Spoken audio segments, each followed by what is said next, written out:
কাল ছিল পৌষ মাসের শেষ মঙ্গলবার। তো শেষ মঙ্গলবারে আমি অনেক দিন আগে থেকে বলেছিলাম যে পৌষ মাসে পুজো করবো, মানে শেষ মঙ্গলবার কিংবা শনিবার যাই হোক পুজো করব।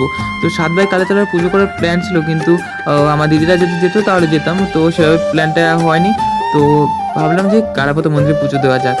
তো আসার সময় যে সন্দেশ নিয়ে এসেছি, প্রিপারেশন নিয়ে এসেছি, বাড়ি থেকে না খেয়ে এসেছি যে পুজো দেবো।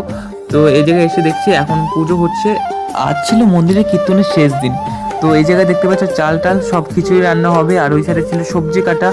তো আমি এই ফাঁকে চলে আসলাম ফলের দোকানে, ফল কিনবো। তো এখন ওই জায়গায় পুজো করছে, ওনারা উঠবে, তারপর আমরা পুজোতে বসবো আবার।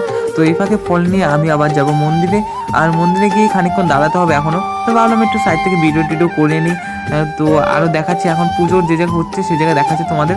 ওই যে দেখতে পাচ্ছ পুজোতে সবাই বসে আছে, সবাই পুজো করছে। তো আমি একটু জুম করে দেখাচ্ছি, তো দেখতে পাচ্ছ তোমরা সবাই। আর আমি এখন সাইডের মন্দিরের এই সাইড থেকে তোমাদের ঠাকুরটা দেখাবো, আর ওই পাশটাও যাবো, আর যে জায়গায় কীর্তন হচ্ছে সেই জায়গাটাও তোমাদের দেখাবো আমি। তো এই জায়গায় হচ্ছে কীর্তন, এখন সকাল টাইমটা একটু ফাঁকা ফাঁকা আছে।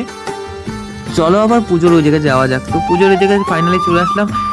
ওনাদের পুজো প্রায় শেষ মুহূর্তে আছে। তো আমরা এরপর আবার পুজোতে বসবো। তার আগে বললাম একটু বাইরের সাইড থেকে তোমাদের ঘুরিয়ে আনি।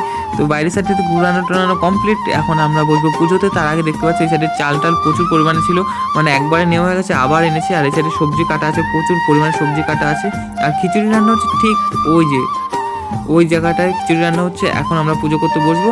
তো পুজো করা ফাইনালি কমপ্লিট, তখন আমি ভিডিও করতে পারিনি, আর ভিডিওটা এই অবধি শেষ। টাটা, আমার পুজো দেওয়া কমপ্লিট হয়ে গেছে। এখন যাবো আমি ল্যাবে।